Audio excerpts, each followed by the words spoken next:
All right, all right, all right. This is Dr. Life. I'm in the business of saving lives. I'm a first responder, and I respond to unnatural, artificial, man made disasters. And we set the captives free.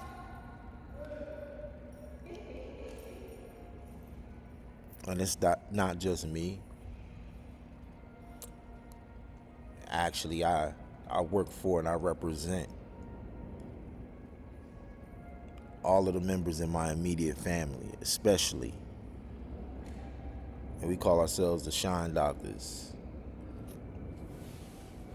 Shine Doctor, Kanisha, Zion, Life. Kanisha, Zion, Life. Save her. Because she literally saved my life in 2017. Literally. Aortic aneurysm, splenetic aneurysm, that's the artery to my heart, and an artery connecting my kidney and my spleen. Both of those arteries were rupturing because of high blood pressure.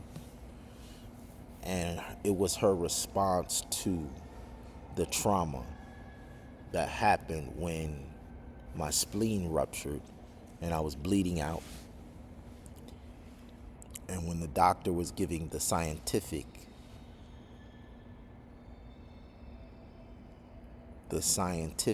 chances of survival, which he said were zero. And it was my wife's response, not just to the doctor over the phone, but when I defied the reason that he was saying that it was zero chance to make it through the night. And when I came out of the coma on the third day,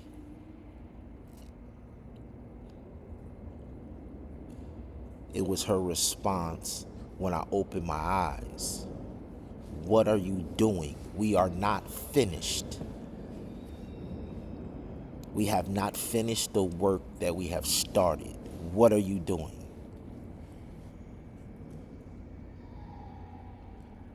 And then when I was being released, once again, the doctor was trying to say, oh, well, so much damage and this and that and this and that. The chances of, sir, we have a little 8-year-old, okay? That body right there is going to get back to where it needs to be so that we can finish what we need to. And that little 8-year-old then is graduating 8th grade, going to the institution where I met my wife at, Pine Forge Academy.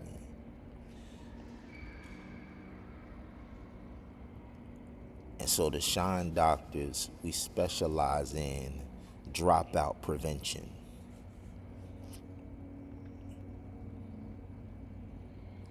The programs that we built are aimed at dropout prevention because there was a Harvard research study that said 85% of those who drop out of high school commit violent crimes in the communities and neighborhoods that they live in. 85%. And 90% of those incarcerated in prison for 20 and 30 years in life, 90% of them are illiterate. Once again, the statistic says 90% of those who have committed violent crimes Their backs are against the wall. They feel they have no other option because they can't even read. So the Forgotten Middle study said the group that's dropping out, if we would just create and invest in extracurricular activities that don't have anything to do with education and all of that, the arts, drama, film, animation, gaming, music production, graphic design, show production, recreation on all type of levels, on a pro level that could fund and create revenue and a stream of revenue. Basketball, football, volleyball, track, boxing, swimming, you name it, monetize it. Extracurricular activities while in middle school and high school that keeps them engaged and gets them to graduate. And then once they graduate, they can further develop that pipeline of income. And we would eliminate the 85% of those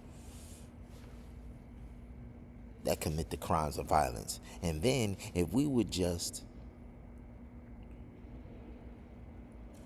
90% illiteracy,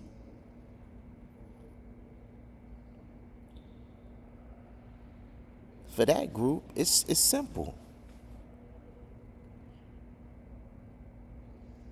The investment is simple for that group.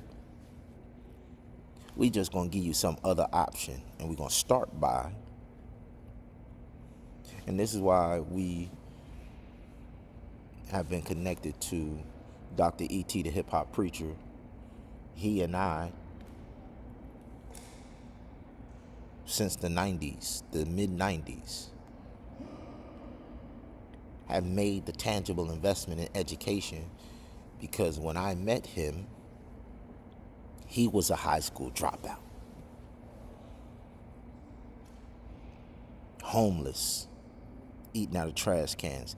And somebody made, a close family friend of ours, the Willises, made a tangible investment, removed the barrier, the financial barrier towards higher education, and challenged him, if I remove the financial barrier, will you just get your GED? Will you just get your GED and come to an institution where I can use my influence to remove the financial barriers? So all you got to do is continue to go up the educational path. And because he was grateful for that happening in his life, right here in Huntsville, Alabama, where all of this is, right here in Huntsville, Alabama, this was his pastor. In Detroit, Michigan, when he had dropped out of high school, this was his pastor, one of his pastors, at the Conant Garden Church.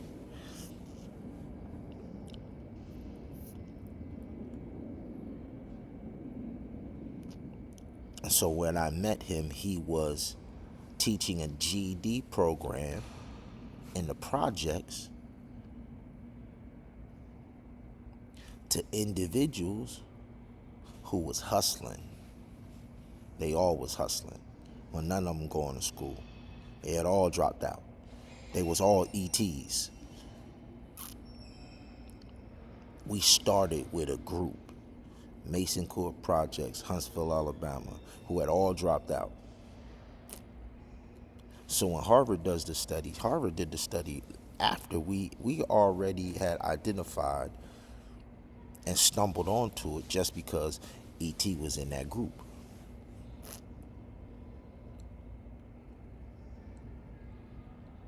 And a GED program led to the number one motivational speaker in the world. But a group of children in Crenshaw High School challenged us to give them a blueprint, a roadmap, challenged me. I was the family group leader of a group of individuals. So we break the whole school up in family groups. And I'm in my family group. And they like, listen,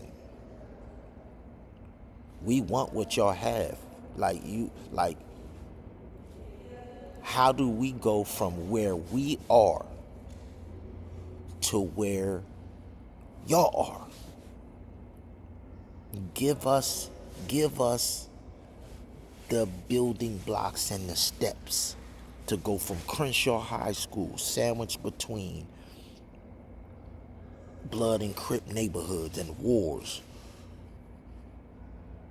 You saw what happened to Nipsey Hussle in the same neighborhood. This is 2006, 2007. I'm at Full Sail University, going back and forth every year with ET to Crenshaw. And they like, yo, give us the blueprint, give us the business plan, give us the pipeline, give us the launching pad, give us the resources, give us the year-round systematic program. Give us a graduation, give us a timeline, hold us accountable, give us mentors, give us. Don't just come here and talk to us and do a presentation, and don't just come here. Don't inspire us and not empower us.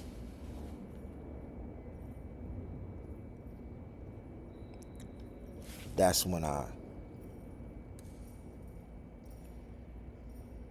created this solution. That's when I was given the answer and the solution to the problem that they was facing.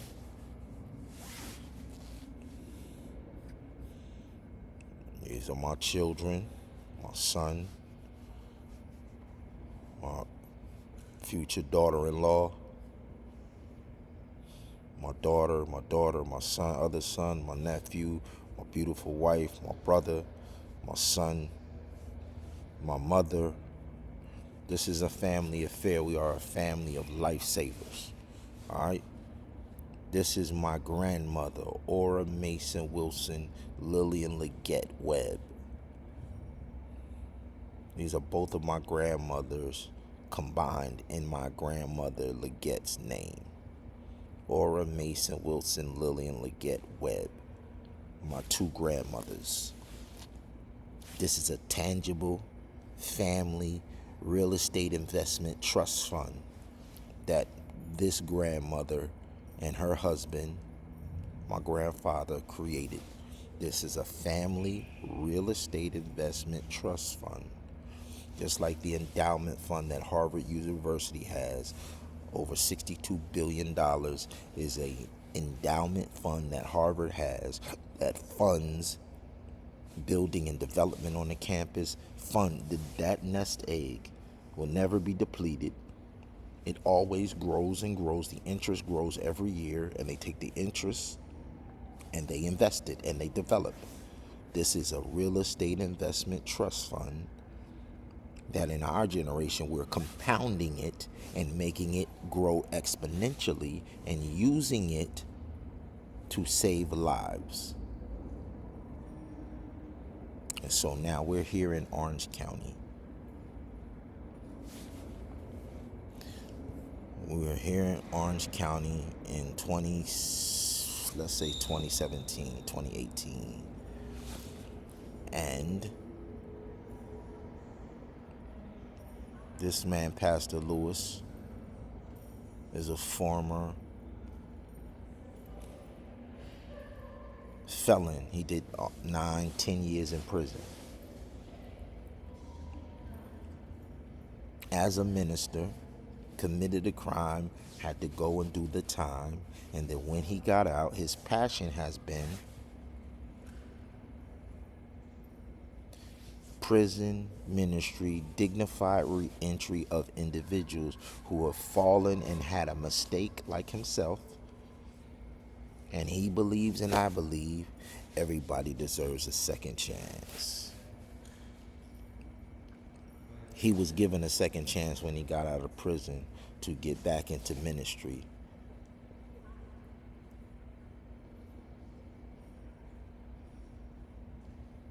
His close friend, college classmate, schoolmate, my father, gave him an opportunity to get back in. That's what this is about. Giving individuals the opportunity to get back in the game.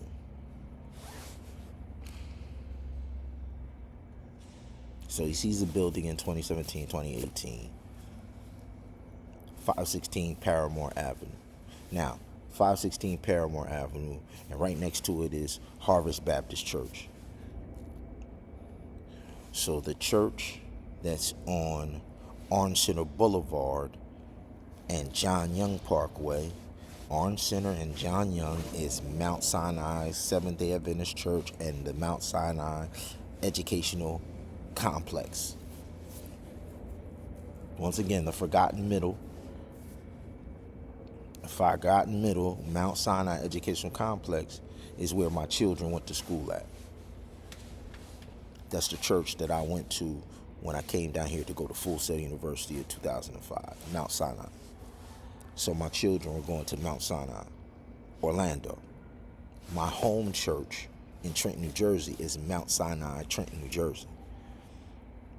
So this was a homecoming. But Mount Sinai, Orlando started on Paramore, in the Paramore neighborhood where we work at, in the Paramore neighborhood 30, 40 years ago. I don't know how many years ago, but it started in the same building, the same place. So this is full circle.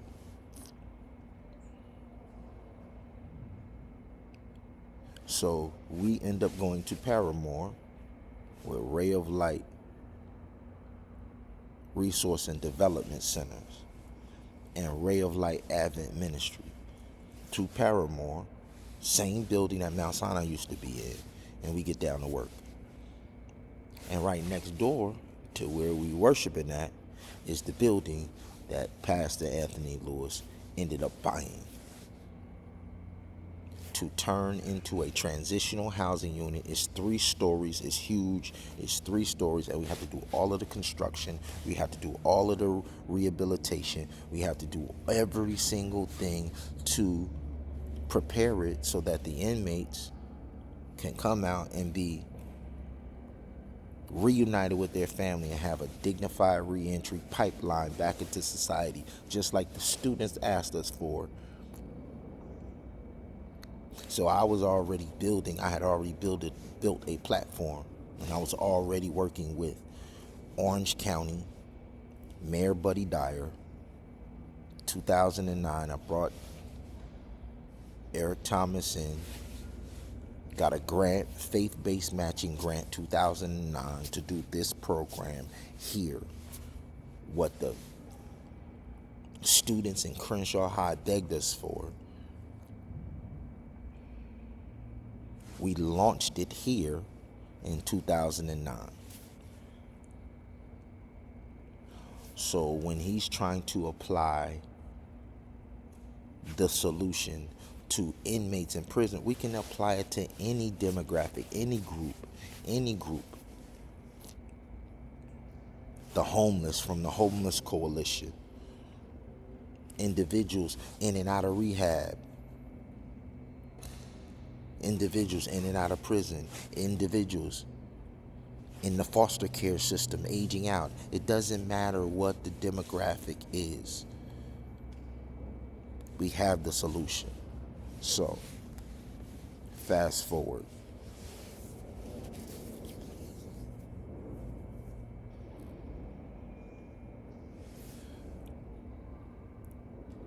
we have something that we do called the Compassion Project. So we did a compassion project, and we several individuals from Pastor Lewis's program got baptized into the church through the Compassion Project. I'm about to do a compassion project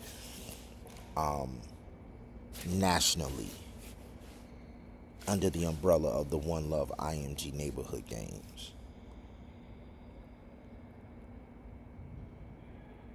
But my mother, Mom Harris, was down here. She does the same thing.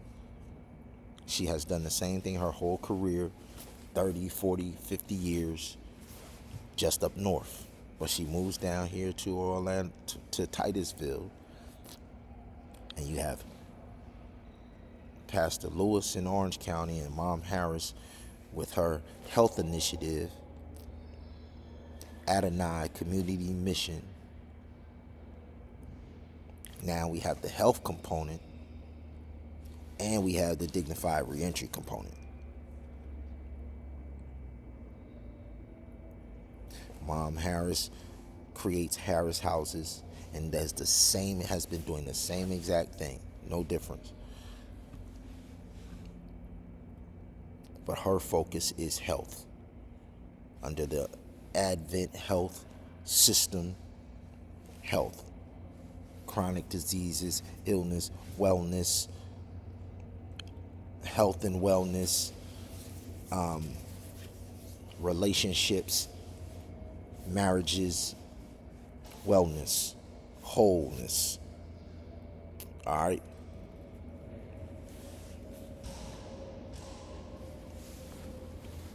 So 2017, 2018, get the building, and Orange County reaches out and says, hey, we have 800 inmates that have been arrested but don't have addresses, don't have stable housing, and they could be released if they had it, but because they don't have it, they're still in the system. And some of these individuals got arrested in 2020, and it's 2021, 2022. COVID has come and gone, and Pastor Lewis shifted the model. And instead of sinking all of them time and all of the money and all of the resources into the huge construction project, we started focusing on getting as many houses and preparing the houses, and then accepting individuals into each and every house that they acquired. And so then that became the model. And it grew from 3 homes and 12 and 15 people to 13, 14 homes and almost 100 people in the program now.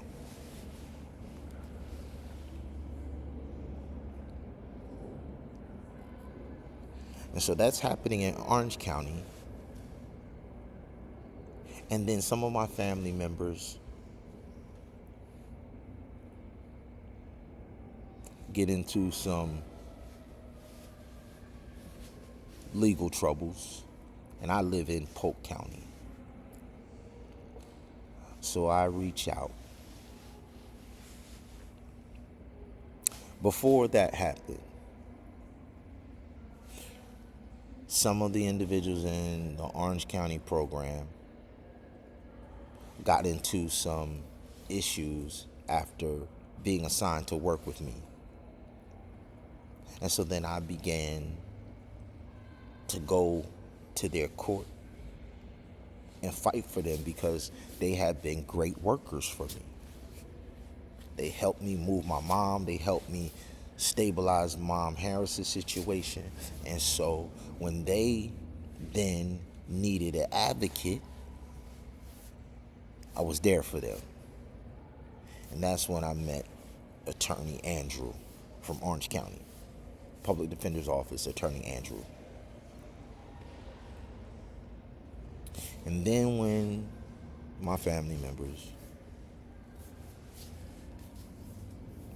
had the same thing happen to them, I reach out to Ms. Blair Allen, Chief Public Defender for Polk County.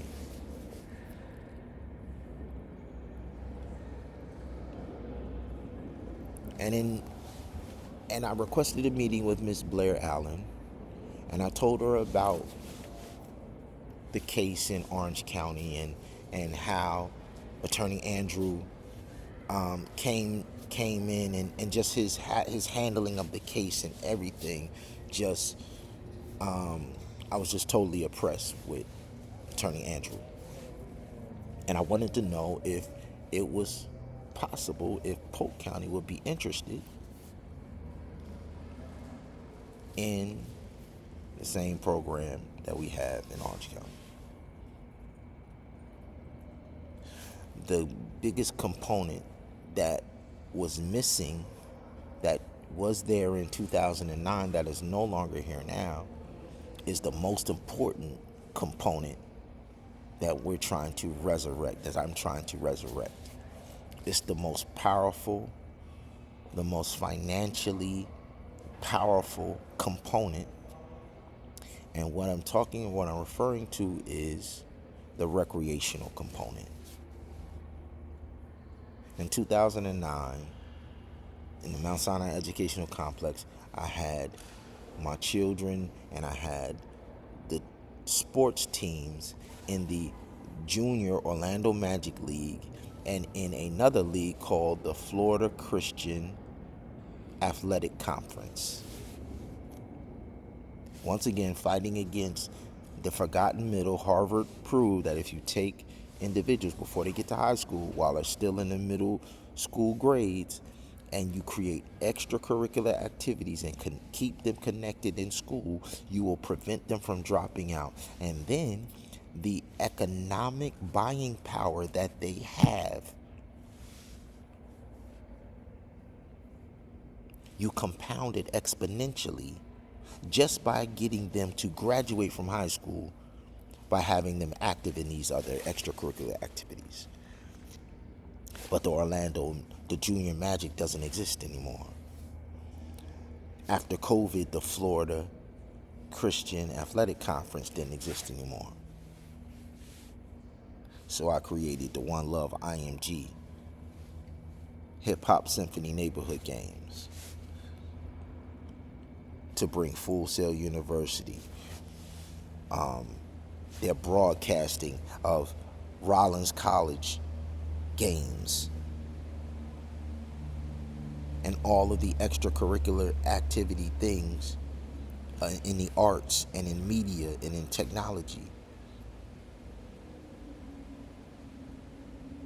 And then harness all of the sports and recreation that is being wasted by individuals who are disenfranchised with school and they drop out. And so now we have a full circle: sports, arts, recreation, media, fashion, technology powerhouse.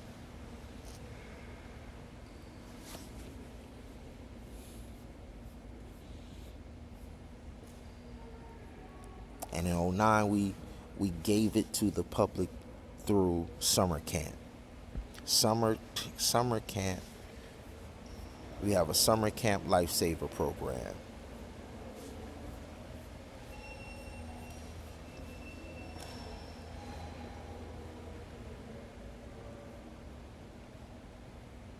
And during the year, we give it to the public through after-school programs.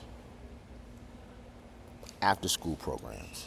Right here it says, according to data from the After School Alliance, 21st Century Community Learning Centers. The 21st Century Community Learning Centers is how the federal government funds these community development block grants that fund education throughout the country. I'm going to say that again. The federal government, they allocate billions and billions of dollars to go towards education. And then they apply those billions of dollars to a community development block grant.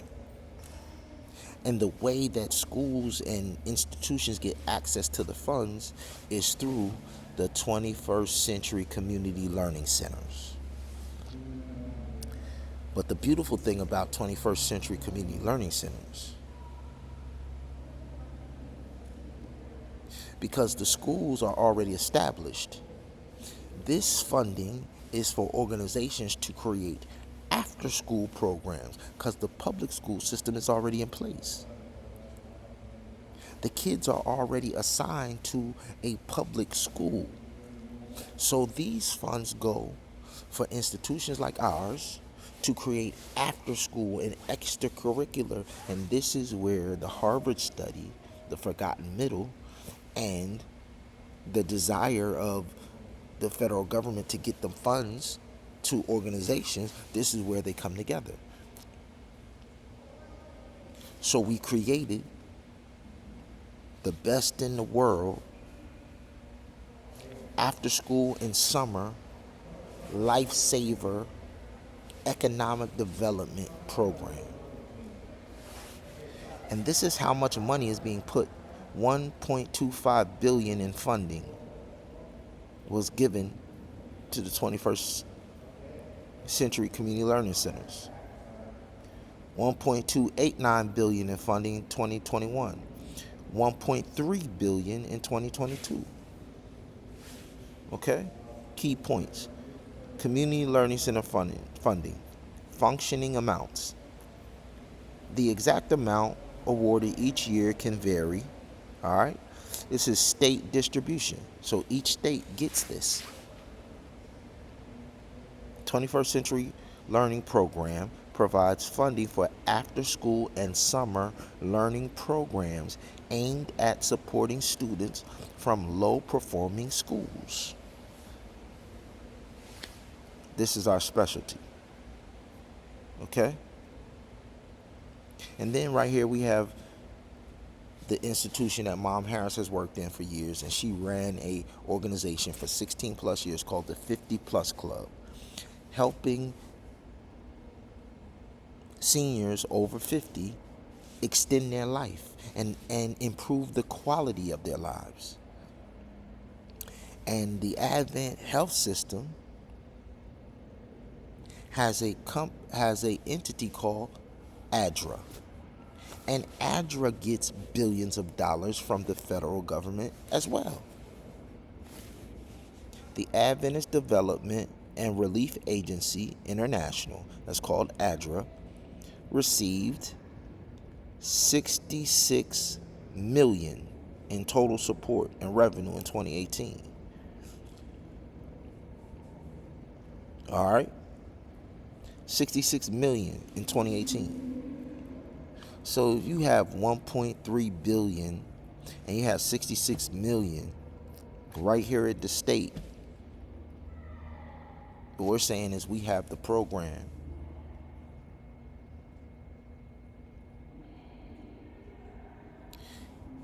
And when I met with Miss Blair Allen,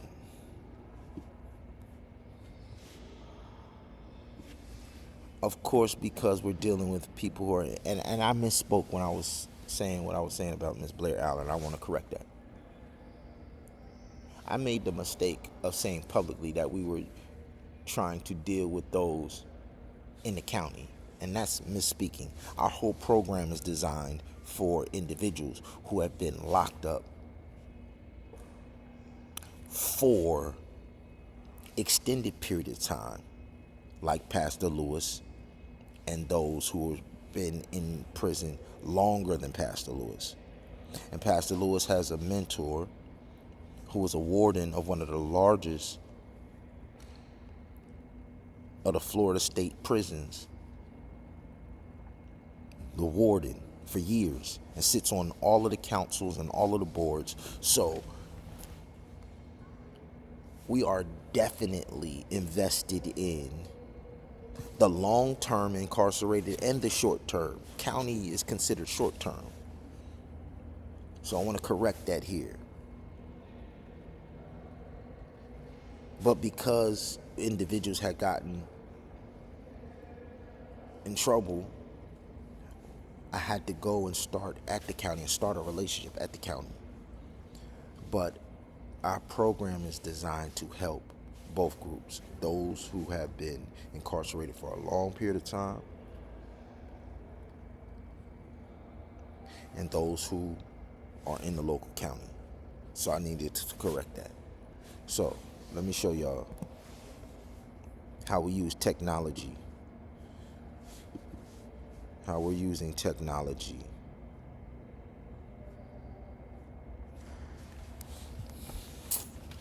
we're on the forefront in pioneering investment in technology that will close the gap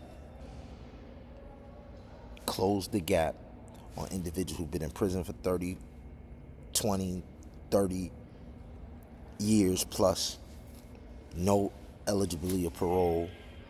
And what we want to do is we want to create a program that shows that our program is so effective that individuals who formerly couldn't get parole, if they get in this program and they get the resources and the support from this program,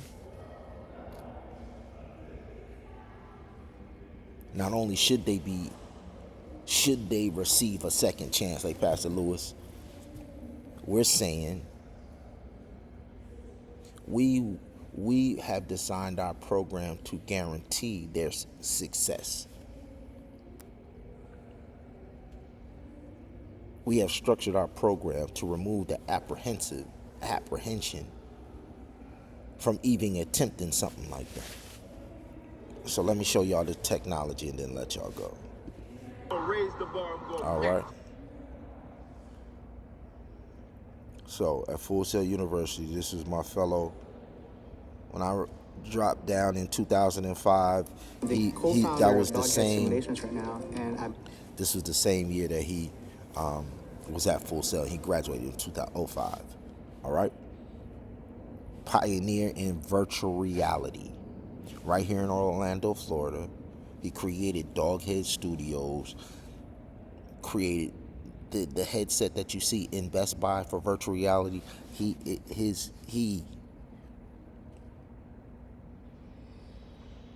All right, they created it. And the programs that we developed around using virtual reality to solve the issues that we're talking about. Not just gaming. We don't want to just, there's so many more powerful applications to this virtual reality. But these are the individuals that we want to partner with, that we have partnered with, to be able to execute and create the simulations that will help individuals get educated, help individuals learn everything. Right now, and I've been working on VR for the past 2 years. It was amazing doing Full Sail because the passion of everyone around me was there. It was like a multiplying force. Like you say, oh, I want to do this game, and then you hear another person, I want to do that game. I'm a competitive person, so I'm like, oh, I want to do better than what these people are thinking and doing. It's a healthy competition because they're doing so well and they're really passionate that you want to be just as passionate as them and not be left behind.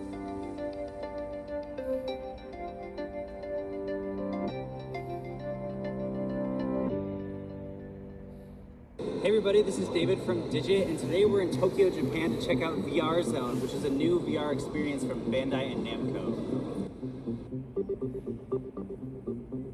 The arcade just opened a few weeks ago, but it's already gotten incredibly popular around the area. It costs 4,400 yen, or about $40 US to get in, and you get to play 4 different games. With 15 different experiences to choose from, and more being developed all the time, we think it's well worth the price to try out at least once, especially if you've never tried VR before. When you first walk into the arcade, there are a ton of tessellated projections and objects that seriously make you feel like you're living in the future. If the rest of Tokyo didn't make you feel like this already, you'll know this is a special place right after you walk in. You can stay downstairs to test out the basic games, or move up the level to try a whole bunch of more premium experiences. These each run at 15-minute increments, since most of the titles here are multiplayer, and that gives you plenty of time to line up a slot with your friends. The first game I got to try out was Mario Kart VR, and it was everything I hoped it would be. The system uses Vive's new puck controllers along with a physical go-kart to put you in the shoes of Mario, Luigi, Yoshi, or Peach, and you need to use your hands to grab items and race against your friends. I was surprised how immersive this game could be, as it uses the same graphics and assets we've come to know from Mario Kart. While we don't see this making its way to home consoles anytime soon, it was an awesome experience to play in an arcade, and especially in VR. The other games we had the chance to try out were a Gundam Adventure, Dinosaur Escape, and Alpine Ski Simulation. Since each... Alright, so I'm just showing you what Albert Perez created at Full Sail University has gone global. It's a billion approaching $1 trillion industry.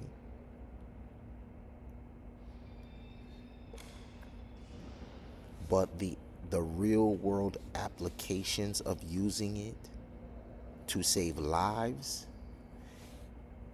hasn't even, that surface hasn't even begun to be scratched. And we are mining. We're not scratching that surface. We're mining for gold and gems in this area.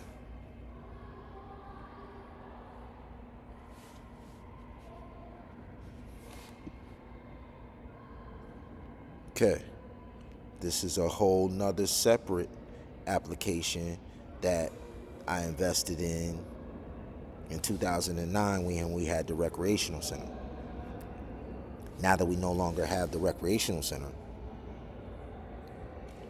I'm looking for locations throughout Polk County, throughout Orange County, throughout any county in Florida, throughout any county in the country, throughout any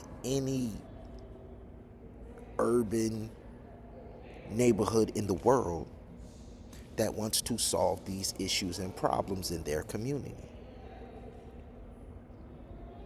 This is called fully immersive exergaming. We called it sensory learning when we were doing it, right? And this technology was created right here in Florida at USF. Japan, because they are so advanced in gaming, they were just the ones who decided to purchase it once it was developed.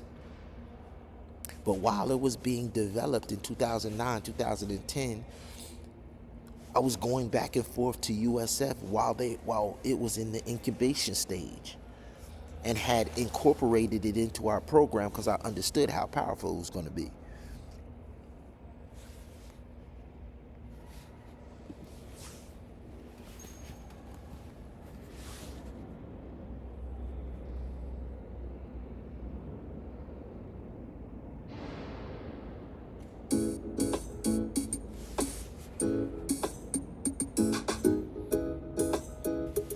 This is for the fitness movement, the wellness and fitness movement.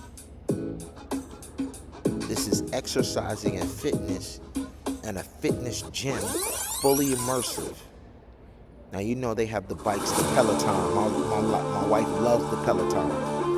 This is the Peloton on steroids, where the whole ground, where the floor, the walls, the ceiling, everything is immersive. And then you do your workout in this fully immersive environment. And we're going to do tournaments. Institution versus institution, neighborhood versus neighborhood. We're going to do whole tournaments.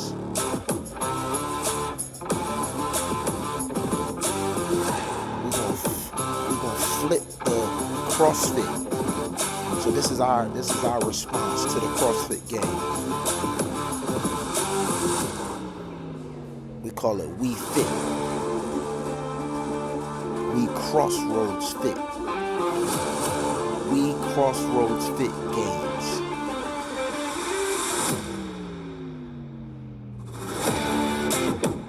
So all over the country and all over the world, we're setting up these gyms.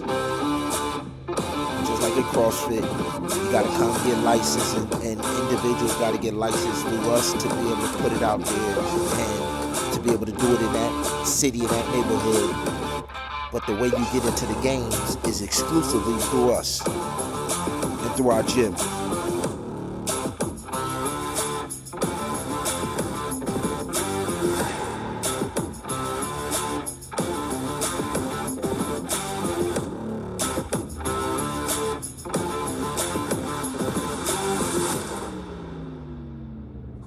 And of course, everything we do is hip hop too.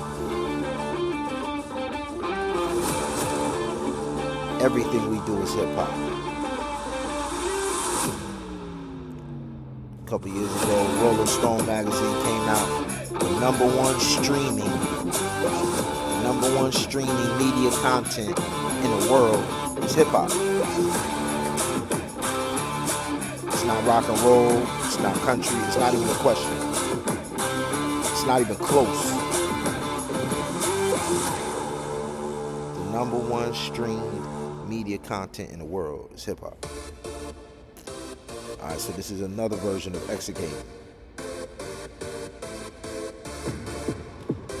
This is another part of our We Crossroads Fit. And we got a Let's Get ITB Fit 90-day challenge for individuals who just want to get fit and compete. And then for individuals who have chronic illnesses, we have two separate groups. We have individuals on a pro level who just love fitness and just want to do this as a lifestyle. Then we have a pro group of individuals with chronic illnesses who need to do it to save their lives.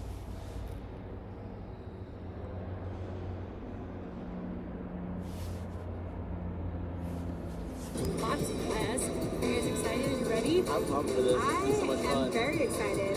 I'm competitive and I like to punch things, so it seems like the perfect blend of those things. Let's go do this. Yeah.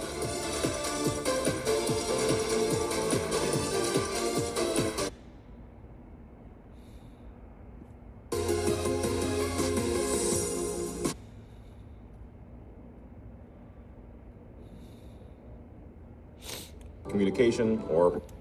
So now, we also have a series of studios, Hollywood studios, so that we can teach each of the disciplines that Full Sail teaches, and we could put it in reach in these communities, and so that we could remove the financial barrier, just like they did with ET. This is what our sponsorship program is, and this is what our affiliate program is, and this is what our Michael's Angel Investment, our real estate investment trust fund is. There are groups of people who can replace their whole income and people who can build wealth by simply investing in us. This is why we call it the Onyx Wall Street Banks, Tree of Life USA Banks, Michael's Angels Investment. If y'all know anything about any investment, there's already a group of individuals they call a category of investment angel investing. Okay? That's individuals who want to grow their wealth by investing in other people's businesses and projects, and they get a bigger return than they can investing in the stock market or something, because the returns on the stock market and returns on the might be 5%, 6%, 7% if it's good times going, but very rarely do you see payoffs of above 10%, 15%. You almost never see a 20% payoff. But when individuals invest the type of money that they invest in angel investing, they starting off at saying, yo, we need 25% return. We need 30% return. And because what we do, because the technology market is so huge, we're talking about trillions and trillions of dollars. We talk virtual reality, augmented reality, motion capture pictures. We're talking about trillion-dollar industries. So we're not scared to offer investors with us a 25% return. That's standard. That's nothing. If you have money, this is the place. We don't care about. Listen, the amount of revenue that we're talking about is so staggering. We don't mind passing the blessings on to those that make it possible for us to get this into the hands of these people. 25%. If you got over $100,000, if you got over $250,000, if you have $1 million, you have $500,000, and you're looking for a place to get your money to work for you, because it's not growing sitting in a savings account. And like I said, you looking at best, at good years, 7% return on your investment in stock market, mutual funds, all of these things. We talking about an intangible investment in recreation, in inner city communities. And we all know that the NFL and the NBA, those two alone, they make over $32 billion a year, annually. So this is not a risky investment. This is not risky. This is not speculative. All of these stats have been proven. This is... So we created studios, Hollywood Studios, to be able to bring the educators and the professionals who specialize in these things and put them in reach of these people in the community that are going to be the next generation of individuals creating the content for these leagues and for these pro athletes in our league. And so this is the summer camp that now annually we have in the middle school individuals, so that we can wipe out that statistic that Harvard said, the forgotten middle. We wiping out the forgotten middle with Full Sail Labs. Full Sail Labs cost a pretty penny. So that's why we're utilizing our angel investment,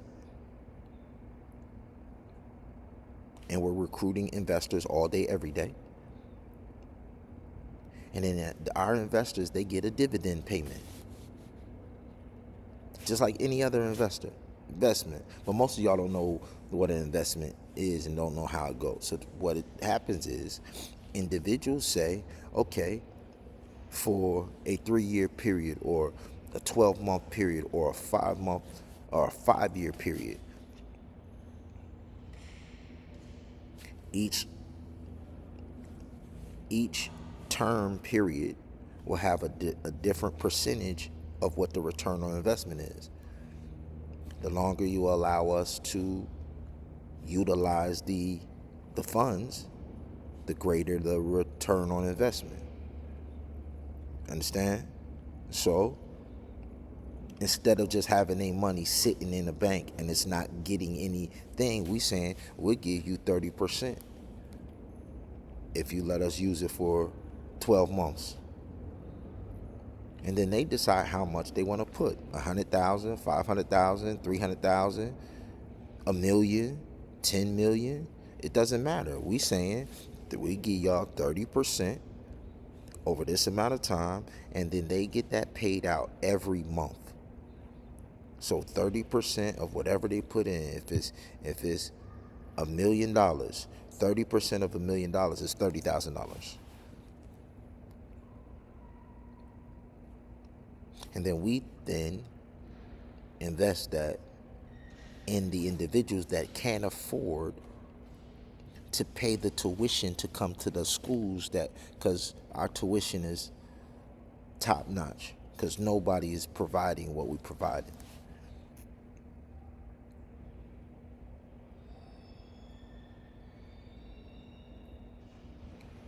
So our summer camp, we did it last year on a small level, but now this year we going nationwide. The E.T., the hip hop preacher, You Matter, E.T., Dr. E.T., and my family. I'm going to let my 8th grader lead the way, because he was the one in the summer camp. This his revenue stream. This his innovation labs with Full Sail and Dr. E.T. He took the class, so this is going to be his wealth. I'm just going to help him collect it. And so now young people all across the country going to have access to be able to develop these skills, and we're going to put the money up so y'all can come to the camp. We're going to bring the camps to you. We're going to work with Full Sail and Full Sail graduates and Full Sail alumni to even bring Full Sail labs directly to these inner city neighborhoods and bring our Hollywood studios right there in your neighborhood. That's what the neighborhood games is about. When you sign up to play in the neighborhood games, you automatically get the Hollywood studios and get enrolled in Full Sail labs.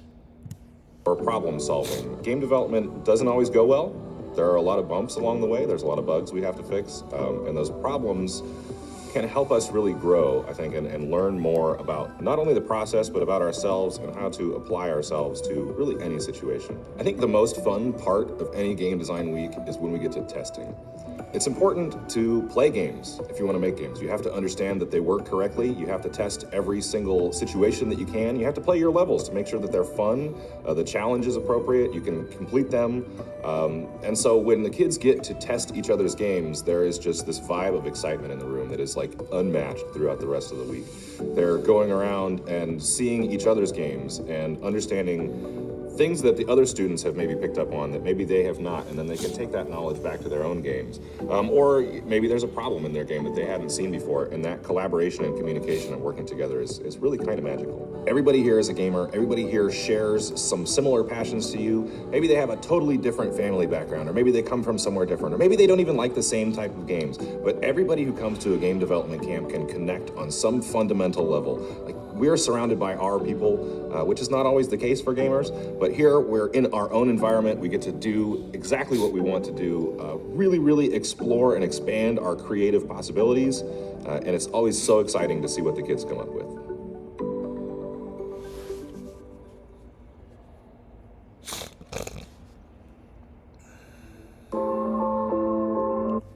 And here's the piece. And I'm going to say this last piece, and then I'm going to let it play, because this is going to be the end. So when I met with Miss Blair Allen, and I thank you for taking the time. We had a very constructive meeting. They recommended a place to hold the summer camp this summer in Polk County, and we are going to begin the process to explore those options. But of course, because we're dealing with inmates, she recommended that I get with the sheriff of Polk County, which I've done. I've reached out. I've started that process, and that's what this video is to explain the programs and send the other documents of the programs with it. But the logistical issue that we ran into, of course, is because we're asking for access like the individuals that brought this program to these inmates, received access. And because our component also has a recreational component, we have facilities that are empty during the day.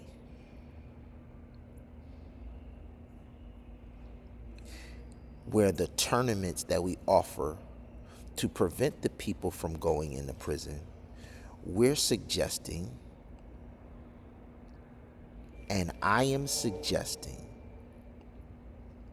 that there are some superstars that are behind the bars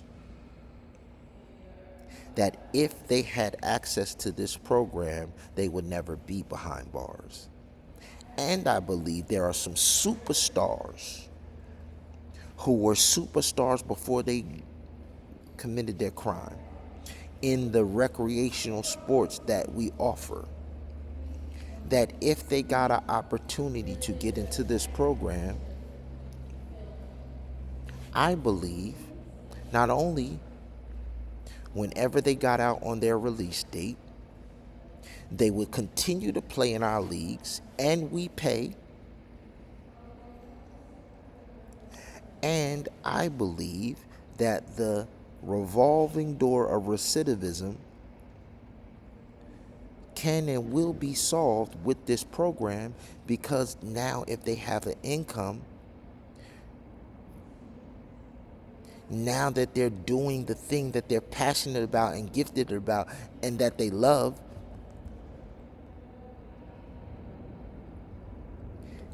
I would put my money that 99% of those who got that opportunity would take advantage and never ever look back.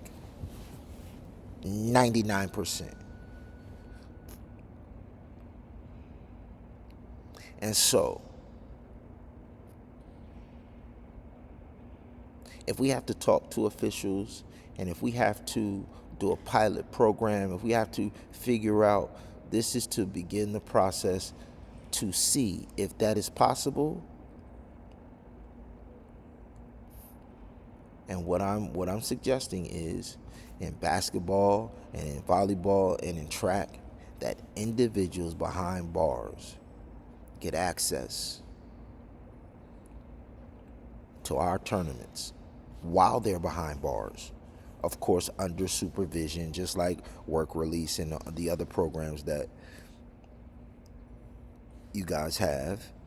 But we're beginning a conversation to see if we could put something together, because I already have facilities that are willing to allow the tournament to happen during the times where nobody is in their facilities. And if we could solve the issue of the supervision with, of course, the sheriff in these counties, and I believe that this gold mine can be tapped into and be life-saving for a lot of individuals who are currently incarcerated with very, very, very limited possibilities. So this is the flagship program. Harness, take virtual reality, and just like they take NASA pilots, or just like they take people in the Air Force that join Top Gun Academy, you go through simulations before they put you in the actual jet. To be able to learn how to fly the jet, you go through simulation. Before they put the astronaut, we're in Florida, we had a Space Coast out here. Before they put they do years and years. Now this is a 3-year program. Everybody in this program committed like murder when they was like 16 and 17, 19, and they've been in for 25 to 30 years plus. And none of them had, before the program, eligibility of parole. So now This is a 3-year program that says if you complete this program, the warden and the jail will consider, based off of your jacket, your record, and how well you passed through our program, of releasing you from inside and then continue the program on the outside. And this is the same thing that we're saying. This is all the way in the west coast of Colorado. We are positioning ourselves to be the first people on the East Coast and across the country to make this standard, the standard. And we already have the infrastructure to be able to do it. I have an uncle, Elder Richard Bland, United Prison Ministry International. For over 50, almost 60 years, every state prison in the United States of America, he has been sending Bibles, Great Controversy, Elder Richard Bland. And then he wrote a Bible study program that if inmates learn the Bible study program and then teach it as a teacher, and they get at least 3 or 5 individuals, then they will get a commendation towards parole. And you got some inmates that have done thousands and thousands and gotten parole off of my Uncle Richard Bland's Bible study program alone. I have so many individuals direct connected to me that have invested their whole lives into prison ministry. Uncle Anthony Tyson out of Illinois, Anthony and Renata Tyson out of Illinois, Pastor Anthony Lewis and Edrene Lewis. My brother Edward Marty, he now is over one of the largest prison systems in California. Was formerly, before that position, was the top individual in Advent Health System in international, meaning everywhere outside of the States. Malawi, Africa, Zambia, Africa, Haiti, NAPS, the National Association for the Prevention of Starvation.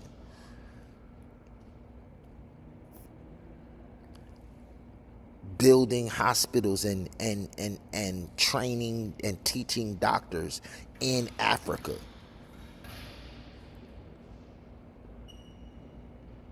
And all over the world. And then my main man, Isaac Palmer, same thing. In the Illinois, but in the States. CEO, COO of hospital system, the Advent Hospital System in Illinois and in Florida.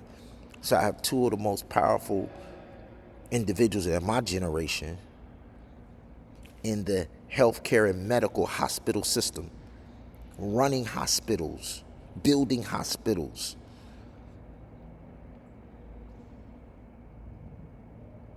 Partnering with us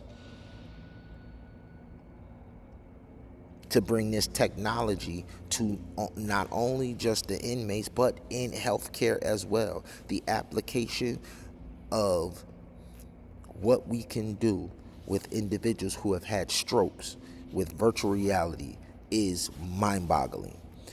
The application of what we can do for individuals with Alzheimer's and mental diseases, Parkinson's, is staggering and mind-boggling.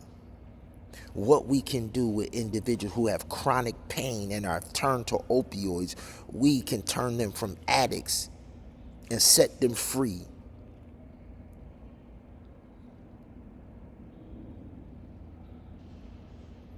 We're not only talking about inmates, but the inmates are very, very important. But the application in wellness and health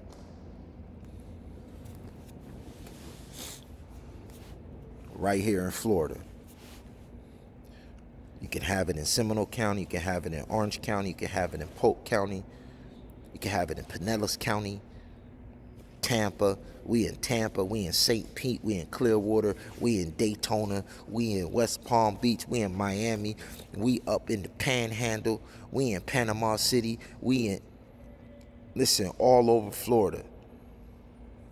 It's no reason. And once we get Florida in place, everywhere from throughout the rest of the states, you can come down here and we can launch your state from Florida.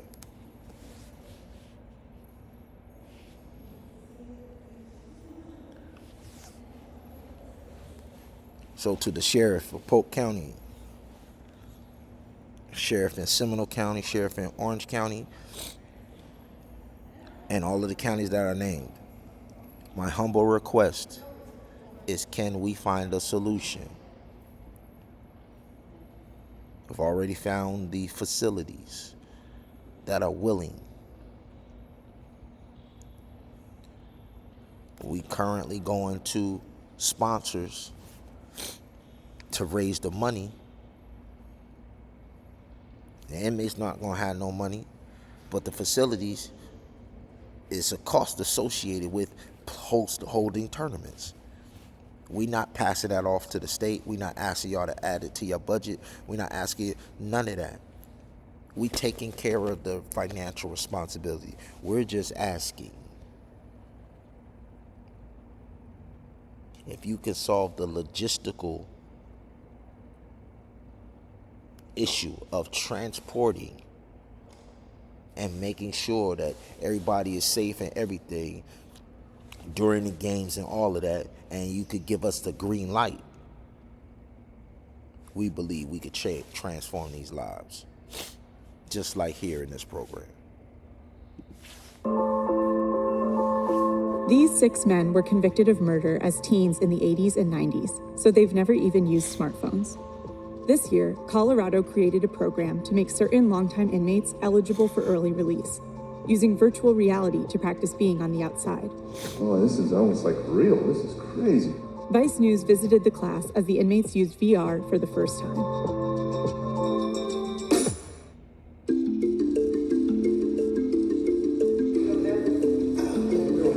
This year marks 26 years. I was 16 when I was arrested. April will be 23 years, and I caught my case when I was 16. I committed my crime when I was 17, and I just finished my 31st year. I had to adapt in a way that no kid should have to. I worry every day that somehow not ever functioning in society as an adult it's going to be impossible for me. Today, we'll be trying virtual reality, so it'll be new to you, but it's new to pretty much everyone. How do you feel about elephants? Want to see some elephants? This is the first class of inmates in Colorado's Second Chance program. Their sentences were so harsh as teens that it was unlikely they'd ever leave prison. But since the early 2000s, the justice system has become more forgiving of young criminals. Now, these men have the chance to be considered for early release if they finish this 3-year program. So take a look around you for a minute. Looking back of you. Yeah, look, turn around. And is it playing? Yeah. Great. And are they walking towards you? Okay, great.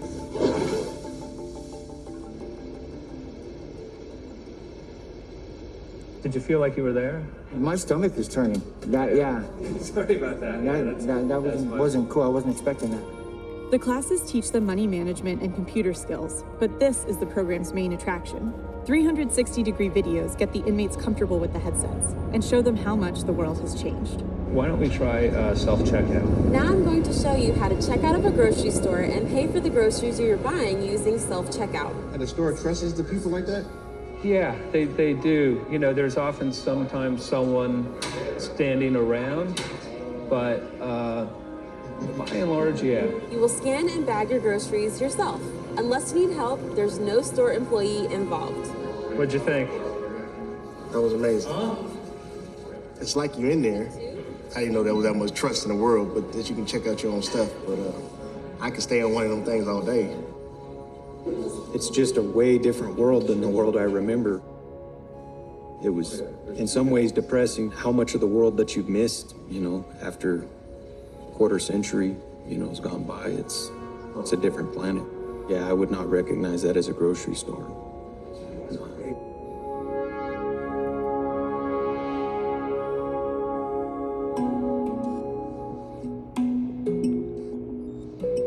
This is the other type of virtual reality. With what you had on, you could observe, but you weren't really interacting that much. So this is much more about interacting. This one is how to do laundry. Okay, what am I doing? Separating the whites? Yeah, let's separate the colors first, and you can put it into one of the other cards.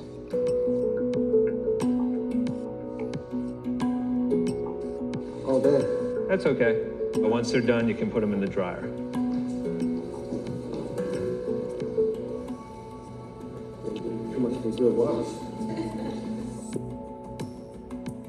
Ethan Muller started developing virtual scenarios for inmates 2 years ago as VR production became cheaper. Oh, you're a tough guy, huh?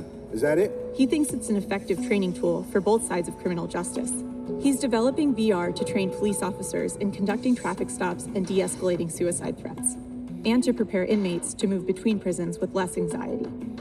If you can take the outside world and move it into here so that they can practice before they get out there, I think it's going to be really helpful.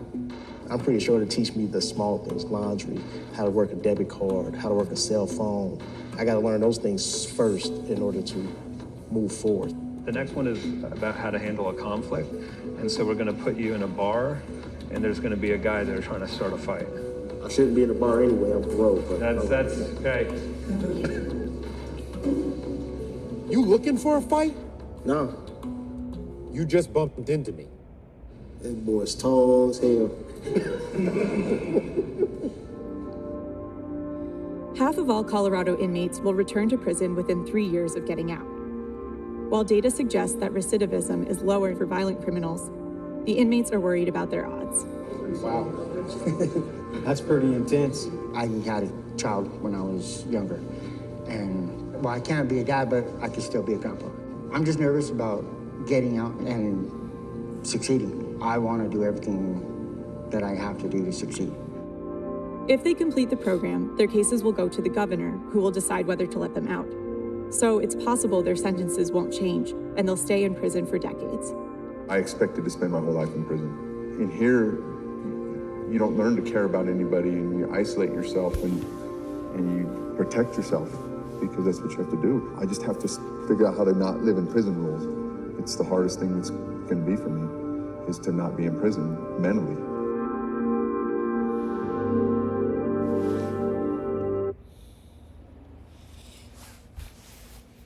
So that's the information that I promised that I would send you guys.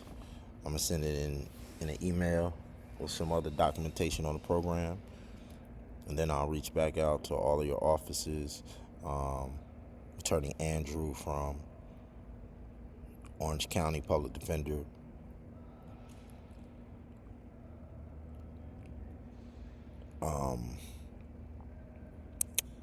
Polk County Public Defender's Office, who suggested that I reach out to Sheriff Grady Judd from Polk County to solve the issues that I talked about in the video.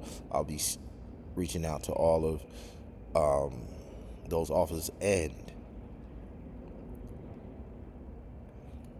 to make it easier for our people to get access to the careers that we're offering, we're also partnering with Career Source in each one of those counties. And the Career Source team in Osceola County, the Career Source team in Osceola County, housed in the campus of Valencia College, the phenomenal team, passionate about the aging out group that we're passionate about. They are putting together our first career fair, big career fairs in Osceola County. And because career sources in each one of the counties, that's another key piece that I want to recommend to Ms. Blair Allen and your team in Polk County, and Attorney Andrew in Orange County. I would like to incorporate that piece so we directly have access to thousands and thousands of individuals right there in your county who are all looking for gainful employment, and we have it. All of the pieces of the puzzle are coming together. And then, of course, because this is an educational initiative, we're targeting the middle schools and high schools specifically in your counties as well, because that is the source of where the issue is, the dropout factory. So we use the #1 motivational speaker in the world and our team that's the #1 educational investor in education in our generation, and we come to the schools. We establish a relationship at the schools. We come to the auditorium. We do 3-day youth empowerment summits. Each one of you counties should get on the calendar to bring our team in to do a youth empowerment summit. And then we'll follow up the youth empowerment summit with consistent follow-up to make sure we do not lose the students that we're investing in. We establish relationships with the schools and provide inspiration and empowerment and give them these statistics so that they don't become a statistic. And the time to begin has already come and gone. We're ready today. Each of these counties, we're ready right now. And we take a whole family approach. Because a lot of these young people, especially the ones in foster care, or you have a lot of these young people who have parents who are in the system or who've been to prison and come home and they don't know what they're going to do. So the young person playing in our recreational program will get their mother and their father and whatever issues grandma gotten. It's a whole family approach. All right? So I'm hoping that we can get the green lights on all of this. We have a neighborhood games that we ready to put on the calendar and ready to play right now. Right now. So let's go.